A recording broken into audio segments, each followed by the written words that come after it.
good leaders make people believe in them. Great leaders make people believe in themselves. And that's what small organizations that are doing this are doing it right.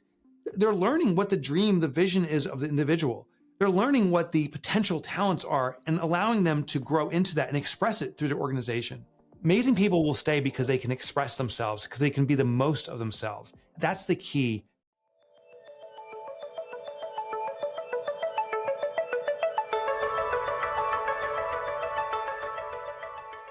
Hey, law firm owners, welcome to the Your Practice Mastered podcast. We're your hosts. I'm MPS. And I'm Richard James. And MPS, I know that you've just gotten to meet Michael in person, or Mike in person today for the first time. In person, virtually, that was a little weird. But anyway, Mike and I have been friends for a number of years here, been in the same mastermind group, watched him grow his business from when he maybe had 2 or 3 or maybe 4 books to now he's got 9 books. We're with the famous, infamous Mike Michalowicz. And Mike has helped, as you know, Michael, Mike has helped many of our members through the years with his teachings through all of his books, probably the most famous, Profit First, but certainly The Pumpkin Plan and Clockwork. And we've had our clients come back and talk about your lessons, Mike, throughout all of the years you've been with us. And so thank you for sharing your time today. Thank you for being with us. This is going to be a wonderful conversation.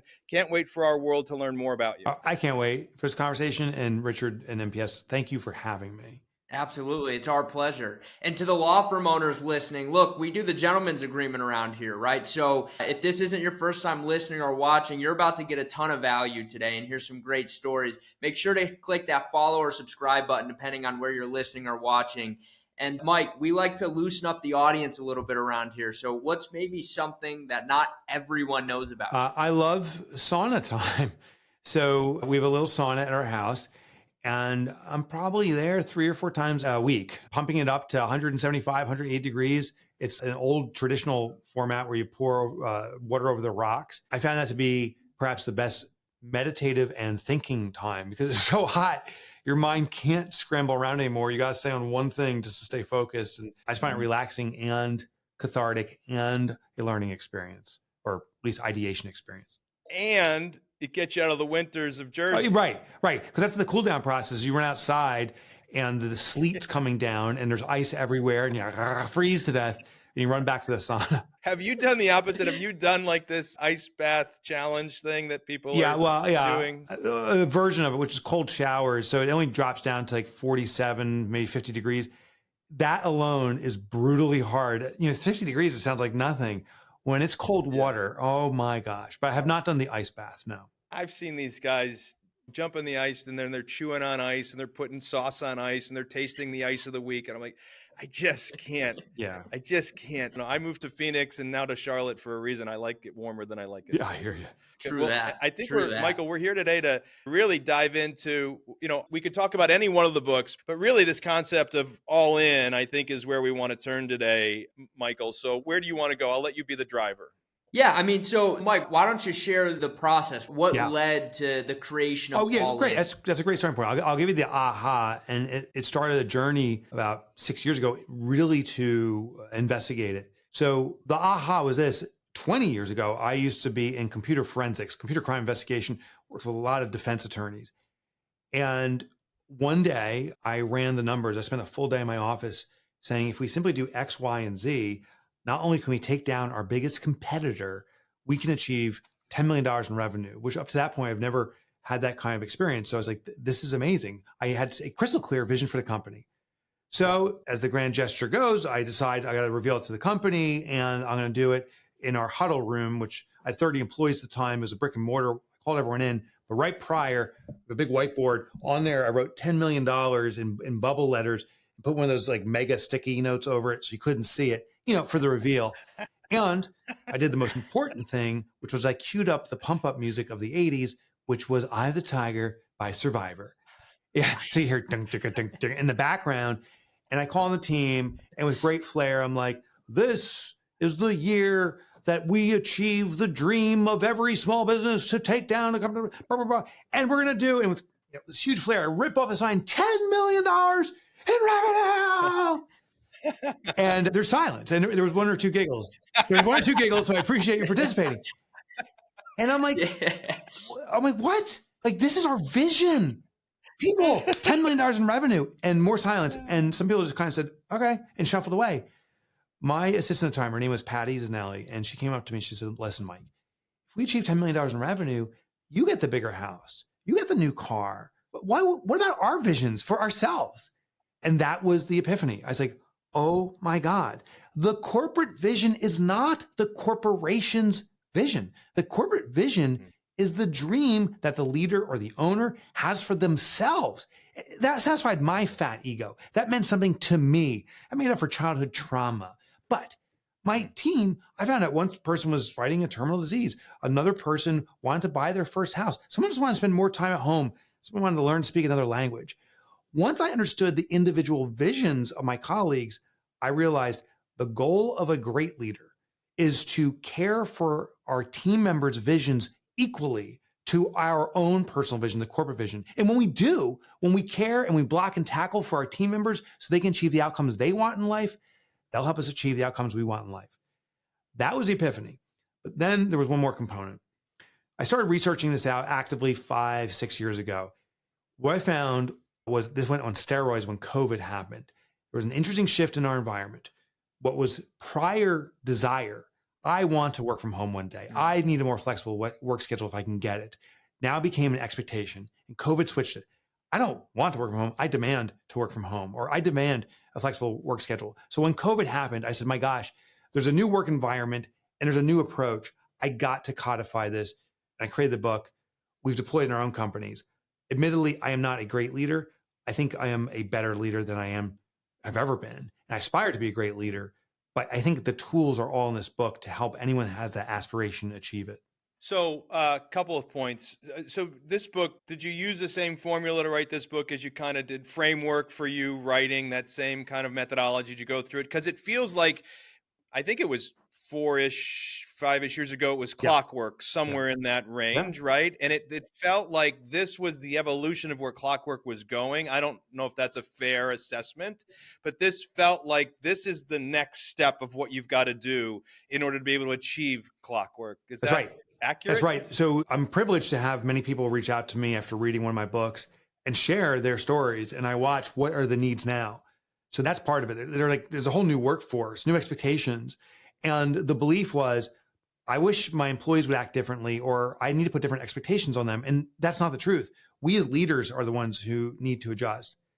The other thing I do is I use, and this is only recently I realized this, I use the same model for every book I write, anything I'm investigating. And it's the same model as DMO, desire, method, outcome. Well, I ask in any scenario, what is someone's desire? So when I wrote Profit First, I said, what's your desire as a business owner? And financial freedom was the desire, at least one component of their business. I said, okay, there's a desire. Then I say, what's the outcome you're experiencing? Not financial freedom. I'm working my ass off and I have no money. When there's a misconnect or disconnect between desire and outcome, when they're not equal, it's the method in the middle that's the problem. DMO. Right. So if desire does not equal outcome, we have to investigate the method. What I found is when it comes to teams, recruiting, I want the best employees. I want rock stars or A players, whatever the term du jour is. Well, what's the outcome? Right. Very few people hire high performers. In most businesses, there's a lot of turnover. Unless you own Netflix. Unless you own Netflix. That's right. So the desire and the outcome is a mismatch. That means there's a problem with the method. I investigated 4 main categories where I saw desire and outcome mismatched. And I'm a contrarian person. I believe I found and tested and proven, at least for my own businesses and many businesses I've worked with, that if we change the method, desire will match outcome. So the desire for Clockwork was for Profit First was to get financial freedom. For Clockwork was personal to get freedom. Financial freedom, but also be able to take a week off. Because I remember Don Golden, I think he messaged you. He was a guest on the show. He's been a client of ours for a long time. And I think he messaged you. I scheduled my week off on, June, whatever. And he took, not 4 a week weeks. off, Yes, a month 4 off. weeks. That's the key. Yeah. He had 4 weeks off, right? He took his 4 weeks off and he messaged you and he goes, Mike replied to me. And I'm like, yeah, that's cool. Like he should, right? And yeah, of course, Mike replied to you. So what our clients or members took out of that was really, okay, time freedom. But then how to get there was really, like you said, this idea that we're going to magically just hire A players. Yeah. And I love to read, and I love the book that Netflix co-founder wrote. I'm dropping the name, but the point of the book was that he hires high A-level players and makes sure they're paid at the highest possible level and inspires them to go find out what salaries for them would be like somewhere else and bring it back to make sure they're getting paid at the highest level from Netflix. And then when small business reads that, they think, oh, maybe that's what I should do. And it's the farthest thing from what they should do.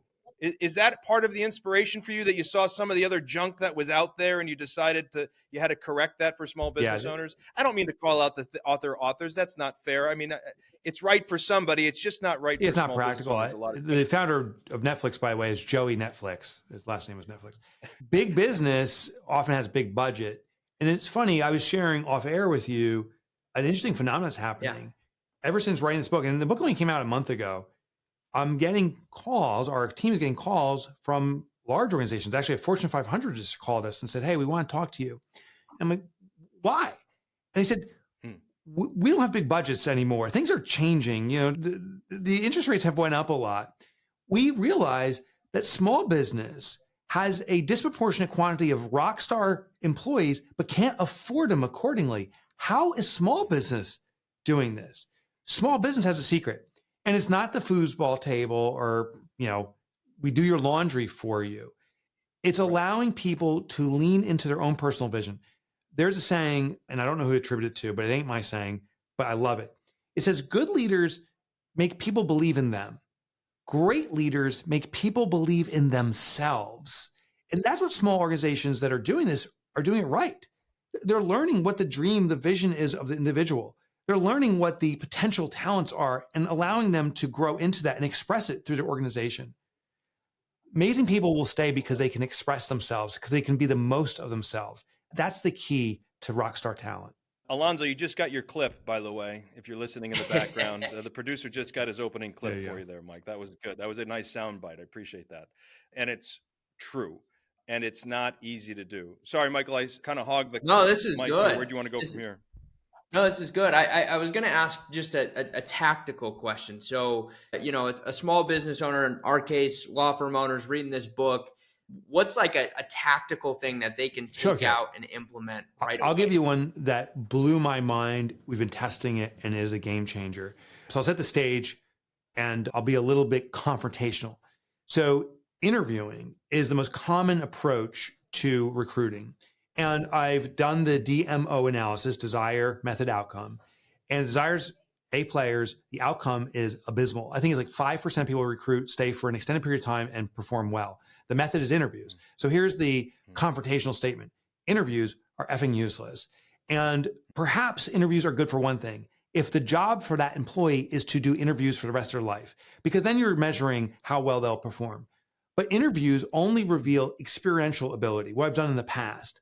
And now there's the next level is called innate ability. There's tools like Enneagram and DISC and Myers-Briggs and Predictive Index. There's countless ones, StrengthsFinder. Those tools are helpful to give the internal makeup. But what we really want to look at, the 800-pound gorilla is potential. What could this person do in the right environment? So we want to seek people with the most potential. The question, of course, is how do you find people's potential? Well, there's a way to do it. And there's a $500 billion with a T dollar industry that only does potential analysis. The industry is sports. And if you ever are interested in playing sports, you don't go for an interview and say, hey, you bilingual, speak Spanish? How are you on the field? Tell us. No, show us. Well, I have a personal experience with this, and I'm going to show you how it translates into business. I played lacrosse in high school and admittedly was a average to marginal player. Well, during my high school career, I went to Hobart Lacrosse Camp. I live in the Northeast. That at the time was one of the preeminent lacrosse schools. And there was like 300, maybe 500 students from all over the East Coast that went to this camp. And I was getting better. I was learning new skills. During that process of educating me and the other students, some of the kids got tapped on the shoulder and they said, wow, you're really good at XYZ skill. We'd like to bring you to another advanced field. What they were doing was sorting potential. That's what elite companies do. We run a camp or a workshop where people are learning, but during the process, we're also vetting, we're cherry picking people who are the best performers. Potential reveals itself always in the 3 same stages. First, curiosity. I'm interested in playing lacrosse. Then desire. I want to play more of it. And then thirst. I can't quit it. So what we do is put on an educational event and seek out the indicators of potential, desire, thirst. Now, this may sound kind of theoretical. Is it practical? Well, let me give you a couple things. Home Depot does this. So there's already a corporation doing this. The next time you see, hey, build a birdhouse workshop, come down to the store, they are recruiting you. Now, how do they stage it? It's an educational event. So you come down with your kid, you build a birdhouse. Yes, you get ingratiated with the store, you have a good experience. Hopefully you become a customer or a more engaged customer. And then what they do is they have one employee sitting there simply observing, and they look for the indicators. Who's curious? Who has the most desire? Who's thirsty? Who's helping other parents? Who asks the most questions? Who's the most engaged? Who stays the longest? They will tap that person on the shoulder and say, you show all the behaviors what we want in a great Home Depot employee. Have you ever considered working here? They use it as a recruiting platform. So this is how we can deploy it. Set up an educational event. You need a paralegal? Set up a course saying, become a paralegal or learn paralegal skills. Or if you need someone more advanced, give them a specific skill. Learn how to do defense litigation as a paralegal, and you have a prerequisite of requirements in case you need a more advanced person. Do not say, we're looking to recruit. Simply look to educate. The power here is you're no longer looking for people who are looking for a job, which is a minority of people. Now, anyone who's looking to improve themselves will attend. And you know the number one group looking to improve themselves? A players, rock stars. The great people want to get greater. The people with the most potential want to express it more. You can reach out to your competition. We've done that with groups already and say, hey, send over your paralegals. We'll teach them how to perform another level. They will pay for it. It's an educational event after all. And during this process, you are elevating everyone. That lacrosse example, I did not get tapped on the shoulder at Hobart. I did play collegiate lacrosse. And I would argue part of the reason is because of what I learned at that camp. I got better. So the beautiful thing is everyone elevates, but in the process, you cherry pick the persons you want and you approach them and say, we have an opportunity for you. That's the model instead of interviews. First, yeah, I mean, right, Michael, I know what you're going to say. This was like, I mean, so like get the book, okay? So that was like a precursor, okay? If that's one thing out of the book, you got to read the whole book, right? Because, oh my gosh, you just laid down the law on a whole new way to think about attracting talent, right? And I don't know how you figured it out because I've been at this a long time. And I'd never heard outside of your book and what you tell that I'd never heard that Home Depot story. Yeah, it's a lot of research. You kind of have to go incognito. These companies don't want to reveal it. I had access to M&M Mars, major candy manufacturer, and there's a confidential source I cannot reveal because they shared inside strategies and stuff that company didn't want revealed. I interviewed the University of Chicago, their medical department, and they do something very similar to this that has transformed their recruiting. I spoke to the Baltimore Museum of Art and learned an extraordinary way to elevate talent. So there's the recruiting phase, kind of we talked about, but there's also the retention phase and then raising the bar for the organization. So yeah, that is just a little peek into what's inside the book. So inside baseball for us. So I'm going to tell you how I immediately saw this apply for us. Okay. Because we are business owners, just like you're a business owner. I'd love to hear how you applied it in yours because I know you eat your own dog food. So for us, as you just said, that here's our traditional process for appointment setters. It's one of the legs of our business. This is not an advertisement, but we look for appointment setters for our clients, and they're in Guadalajara, Mexico. We handle the advertising, the recruiting, the paperwork, everything. And we have to go through a traditional process of doing interviews and the whole 9 yards. And we have to sort through a whole pile of to get to the one, what we think is the rising star. And then what we do is we actually put the rising star through we call it a 96-hour test to make sure we identify, do they have desire? Do they have curiosity? And do they have this, they absolutely have to do this. This is a job they love. So they really know what the job is going to be. And we know if they're capable and willing to do it. And we end up weeding through a lot of people that don't pass the 96-hour test because we had no way of knowing these things before we got them in other than an ad and an interview. However, if we started running educational platforms down there and run an advertising for an education model of a webinar of sorts or whatever, and we start teaching the people how to be a great appointment setter and find those who ask great questions and raise up and have the right diction in their language and are coachable and all these things, we'll be able to tap them on the shoulder and say, hey, are you happy with where you are right now? Or would you like an opportunity to come work at a place like ours where you'll make more money, have better hours, and feel like you're in a professional setting because you're working for a law firm. I mean, very well, this one lesson and this one thing, Michael, tell me if I'm wrong, MPS, this is game Yeah. changer. Absolutely game changing. I was pretty blown away as I was hearing you talk about this, Mike. And one of the things that you said, and you said it quickly, but that I caught is you're totally right. The people that want to attend these types of workshops Yes. are the A players, because the A players are the people wanting to grow. And so you're literally creating an opportunity to surround yourself with a bunch of A players. And so I just thought that was brilliant. They're not necessarily the people seeking a job. That's the best part. At any given time during a very healthy economy, which we're in right now, 3% of the population is unemployed. Another 3 or 4% is in a churn looking for something new actively. So we're talking about 7% of the population. It's very limiting. And of that, how many of the top performers, the people with the most potential, are actively looking? It's a modicum of that. So for most companies, it's a lot of churn through this interview process, testing, skills assessments, and then we find the one. This actually broadens the scope because we're looking for people who are simply looking to improve on themselves. The other thing too is it's interesting. Sometimes the best potential employee is not someone with experience. It's the fact that they don't have experience, but desire that's better, because someone with experience sometimes has to unlearn the old way of doing things, which is very hard, to be relearning the right way or your way of doing things. So sometimes you can use this to find people with potential. Now, I have used it in my own organization, and I'll give you another shortcut. So here's another little hack. Putting on a workshop or teaching something can be a little overwhelming. It sounds like, oh, I need a paralegal. I got to put together a shop. Here's another thing. Go as a student yourself to another workshop, an educational event. Maybe there's an adult education class around become a paralegal, or maybe there's a local college. Go as a student, not necessarily to learn, but you may learn something, but really to observe the other students. The structure's already in place. See which student has the most curiosity and desire and thirst. Tap them on the shoulder and say, hey, I'm here in part to find people who really want to do this. We got a job opportunity. And you'll attract people that way with no effort. Well, yeah, and you're automatically accepted because you're in the same room that they're in. So you've got the instant credibility. Exactly. So I'm not going to call you calculating in an evil way, but I need to point something out here. So your book, Get Different, right, is all about how to differentiate yourself in marketing. Yeah. And what you just pointed out was how to get different in the marketing space of how to attract talent. Is that a fair statement? And did you consciously see that as you were building these books out? Yeah, well, I use that DMO model, and I saw desires is not resulting in the outcome. We got to change the method. So I knew it had to be something different. So I was conscious of that. I'll tell you, even in the advertorial level, you can be different.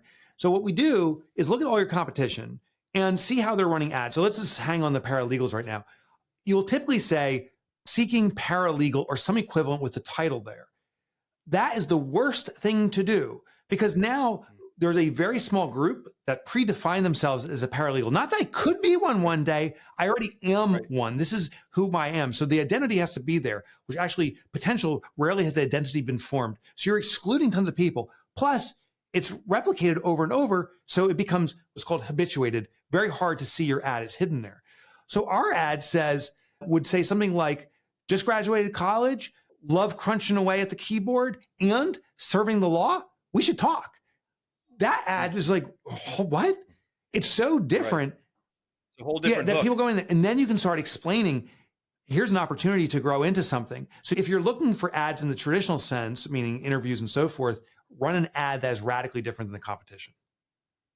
Now, are you leveraging social and paid and are you doing this through traditional Indeed, Monster, ZipRecruiter, or are you finding your new team members as your team continues to grow through more of this social advertising and workshops? And is that so more of the social, we do the Indeed ads, but the primary source is our competition, which sounds crazy. We'll reach out to our competition and say, hey, we're running an organization, we're running an educational event. We may not identify who we are. We'll just say there's an educational event and say, send your best people here to learn a advanced skill. So my competition sends their people and pays for it to educate them on something. And then what I'll do, because I want to be ethical here, I want to educate them and serve them. I want them to return to their opportunities with advanced education. But I will say, hey guys, everyone here is coming from organizations we also represent as an organization that competes with the organizations you work with. You here show the potential to be at this elevated level. If you're seeking that opportunity, we have some slots. Please speak with your current employer. Please elevate yourself there. But if the opportunity is not there, we want you to know we're raising our hand. And that way, we fill the room with usually A players, people who want to learn, gainfully employed, typically an A player, top performer, but they're coming into my room. So how many employees do you have? Only now? 20. How big is, only 20. Okay. Yeah. Well, still, there's that person that's listening that has them and a secretary and just choked because they thought about the idea of having 20, Well, right? that's a great point. Well, let me qualify that. So only 20, I should have said that more of a proud thing. I'm proud to have an organization of that size. Most of my people are part-time employees. So, and I talk about this. There was a study that came out of England. The average knowledge worker is productive 3.3 hours per day, regardless of the hours worked. This blew my mind. That means if someone works for you for 8 hours or 5 or 4, they're producing on average 3.3. Our battery drains and it needs to restore. There's a great book out there called The 3.3 Rule, and it talks about employee productivity. Explore this book. And the realization was if I got my employees, I would say 16 of them are part-time, they will still give the same degree of output. So I just wanted to qualify that. I wish I could have an organization of 6 people or 2 or 5 and produce the output we have. So I wish to be only 2 or 3. That's the ultimate dream. I just don't know how to get there yet. Yeah, we don't either. I think we're at 16-ish, Michael, something like that. And yeah, it's not easy. And I never want a single one of my colleagues to go. I have I'm blessed to be surrounded by the people I am, just like you are. But for efficiency's sake, gosh, how can we do so much more with so much less in resources? Yeah, it's a interesting balance. We need to be able to bring on talent to be able to grow, especially in law, because it's hours for dollars kind of a thing in some respect. And so you have to build capacity. And at the same time, you need to overcome the fear of not bringing them on, because if you don't, you'll never grow. At the same time, you need to embrace the fact that, well, there's going to be a bunch of suck that goes along with that. And you're going to have to jump into that pool. But your book is helping it suck a lot less. And so that's great. Michael, MPS, where do you want to go from here? I'm always curious to learn just some of your success habits. What do you do on a daily basis that leads to your continued success? I read and abide by The Miracle Morning, Hal Elrod's book, and have made my own version of it. But I do daily prayer and meditation. I do daily exercise. I do a lot of time reading. Started reading a lot about history. I just finished a biography on George Washington that must have been 1,000,000 pages, but it was probably 800. And what I realized is, my gosh, humanity, our species, our behavior of 300 years ago is the same behavior today, and it was likely the same 3,000 years ago. So there's a predictability to our patterns, and there is opportunity. The other thing that's interesting is being much more protective of time. I used to think that I was the free resource to the business. I should work hard as long as possible. And now I realize that's a detriment to the company. A question if my productivity was any better. I don't think it was, understanding the 3-3 rule. But also, I became a crutch. I remember in my house, I installed a hammock into a tree with a bolt. Well, over the years, the tree is kind of built around this bolt. It is unremovable or ill-removable, whatever. I can't get it out. And that's what was happening with my business. By always being bolted into the business, my business started morphing around me and it had this artificial dependency on me. And that was hurting the business. The best thing I can do is remove myself from the business. And if I'm fully extracted, the business must stand on its own. So that's been a big success factor, is being less available for the business actually makes a healthier business. Easy to say, so hard to do. Yeah. So very hard to do. Yeah. Our clients struggle with it. We have many who have accomplished it. I did, as I often say, before Michael came along, I played more golf than I did work in the business at one point. And then Michael came in and we were on a growth path, and I've reinserted myself back at a major level. And I will be honest, I can start to feel me being the limiting factor. Yeah. So I can see it happening again. And Michael and I just had the conversation yesterday. We've joined a new coaching program for us so we can eat our own dog food and get coaching about what we should do and have somebody look at our business from a different view. And we were just talking about how okay, we need a very strategic plan to replace ourselves in the roles that we're in, because this business will stagnate if we're not careful. And to your point, it'll grow around us and we'll be the limiting Correct. factor. And I'm experiencing the same thing. I've extracted myself and chosen to reinsert myself as the spokesperson. What we're doing right now, I love talking about our stuff, but that becomes a limiting factor because when the spokesperson's maxed his speaking, Right. we're capped again. So Yeah. this is a cognitive choice. Do I get enough joy that I want to sustain this? And is it worth the compromise to the business? Because I am restricting the business growth. And that's something that I consider regularly. And for now, I'll be the spokesperson. Some days yes, Yeah, some right, days right. no. And when more days or some days no, like I get out of here, then I got to get out of here. Yep. Well, congratulations on your daughter coming in the business Thank as you. well. I know you shared that off camera, but that's having watching that happen in my world right now. It's an awful lot of fun. It's invigorating. And if you do it the way I know you're going to do it, she can also step in and figure out what roles she's Yeah. going to develop in the company. And then she can become the limiting factor. Right. Yeah, maybe. Michael, where do you want to go from here? I mean, look, obviously people probably saw your name on this podcast and they were ready to go get a copy of the book. But through just you being on here and sharing everything you have, they're definitely ready to go get a copy of the book. The question is, where do Thank they you, go to do that? Michael. Mhm. I invite everyone, if you're listening right now, to go to Amazon and get it. Now, this is a selfish ask. First, I do believe it's the best of me. I believe it's the best book I've written, and I think it'll be transformative. It's the download of 7 years of research into 220 pages of content, or you can get the audio. So that I think will serve you dollar for dollar. I don't think I can top that. But here's a selfish ask.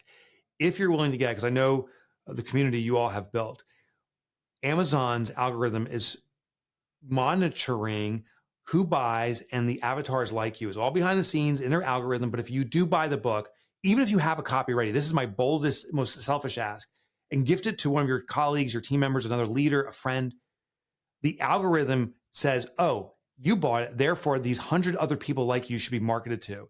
So I am selfishly asking you to get a copy of the book because selfishly it serves me in marketing the book. Yeah, well, and as it love it. should, you've put the sweat in, not just in this book, but in the building from all of your other books to this book, Mike. I've got a question for you. What are you, and I'm stealing Michael's question, but I'm going to do it because It's on the why not? script. What are you most excited about? What's got you totally pumped and ready to go next? Well, in regards to the business economy, it's AI, and it's because it is the great equalizer.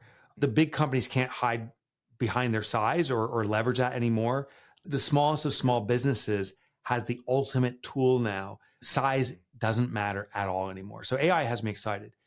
For me personally, I'm investigating multiple things, and I'm in this pause before I write my next book. There's 3 or 4 things I'm majorly interested in, but I believe it's in human connection and human communication in the business arena. There's a new form of communication that's coming about because we're losing the tactile experience right now. We see each other, but we're not with each other. And that is a challenge, and it's also an opportunity. I think that might be the next book I write. Yeah, well, great leaders make people feel great about That's right. themselves, right? And my friend, I have watched you through the years morph and change, and you have become more in touch with the humanity of your team and the teams of others than many that I've seen. And I think that has served you and your company very well. But because of your willingness to put your thoughts in words and create your framework and put it in books and do the hard work to promote them, we now get the benefit of that. And I think this world is going to be a better place because of the realization that you've come to about how we can best serve our teams from, in many ways, the bottom up rather than the top down. And so I want to thank you for being here today. I appreciate you. MPS, I'll let you take it from here. Yeah, Mike, I mean, seriously, thank you. This was terrific. We appreciate you being on. And to the law firm owners listening to this, thank you for investing your time here. And as we mentioned at the front side, look, if you got some value today, which it was impossible not to, and this isn't your first time listening or watching, make sure you hit that subscribe or follow button depending on where you're listening or watching, and show some love down in the comments for Mike, and let us know your thoughts of All In when you get your copy and get a chance to read it. Mike, we appreciate you. Thank you very much for being on today. MPS, Richard, thank you both. You're welcome.